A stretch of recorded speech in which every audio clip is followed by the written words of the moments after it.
माझ्या लाडक्या मुला, मी असं तुला पत्र लिहितोय बघ. वाच आणि ठरव. जगणं, नशीब आणि अपघात या 3 गोष्टी कधी घडतील बिघडतील सांगता येत नाही.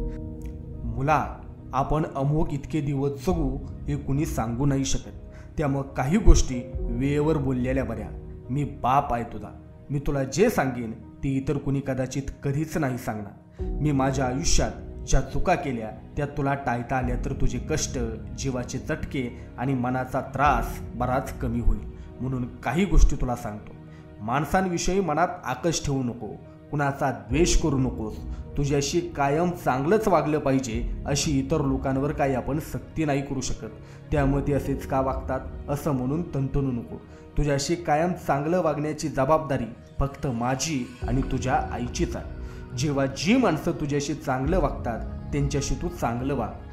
पण हे कायम लक्षात ठेव की प्रत्येक माणूस प्रत्येक गोष्ट कुठल्या ना कुठल्या हेतूपोटी करतो. त्यामुळे जी माणसं गोड बोलतात, तुझ्याशी कायम चांगलीच वागतात, त्यांना तू खरंच आवडतो असं काही नसेल. जरा माणसं तपासून बघ. पटकन मित्र बनवून पूर्ण विश्वास टाकण्याची घाई करू नकोस. जगणं कशानेच कुणामुळेच थांबत नाही. त्यामुळे माणसं तुला सोडून जातील, नाकारतील, झिडकारतील किंवा ज्यांच्यावर तू जीव तोडून प्रेम केलंस तेच तुझ्या आयुष्यातून निघून जातील. तेव्हा हेच कायम लक्षात ठेव की कुठल्याही माणसामुळे आपलं जगणं थांबत नाही, कधीच नाही. आयुष्य फार छोटं आहे आणि तीच तुझी खरी पुंजी आहे. त्यामुळं आज वाया घालवलास तर उद्या कदाचित जगणंच तुला सोडून जाईल. त्यापेक्षा आज मनापासून भरभरून जग. आनंदी राहा. प्रेम ही एक क्षणिक आणि चंचल भावना आहे. ती काळाप्रमाणे आणि मूडप्रमाणेही बदलते.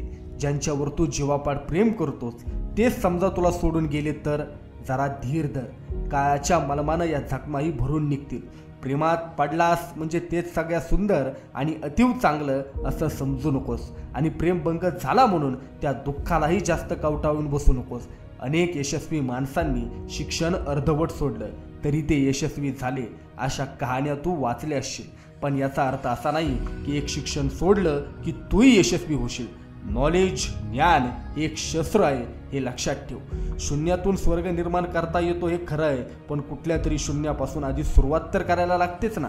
माझी अपेक्षा नाही की मी म्हातारा झाल्यावर तू मला सांभाळावं.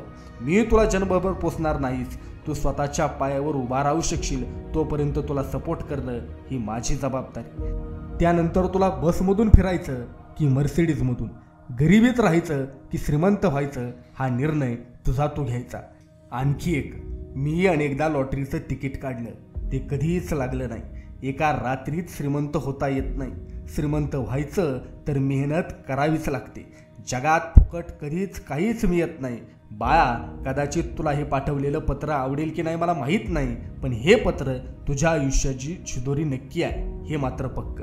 म्हणून बाळा, हे पत्र तुला आवडो वा ना आवडो लगेच फेकून देऊ नकोस. या पत्राला तू नेहमी तुझ्याजवळ ठेव आणि वेळ मिळेल तेव्हा पुन्हा पुन्हा वाच. फक्त तुझेच वडील. हे पत्र नक्की ऐका. पटलं तर आपल्या वयात येणाऱ्या मुलांनाही ऐकायला द्या. फक्त एकदा नाही तर पुन्हा पुन्हा ऐका. पुन्हा पुन्हा ऐकायला सांगा. पुन्हा पुन्हा एवढ्यासाठीच की ज्यावेळी जसा मूड असेल तसा प्रत्येक वेळी वेगळा अर्थ समजून येईल. त्यामुळे तुमच्या मुलांना हे पत्र नक्की पाठवा. धन्यवाद.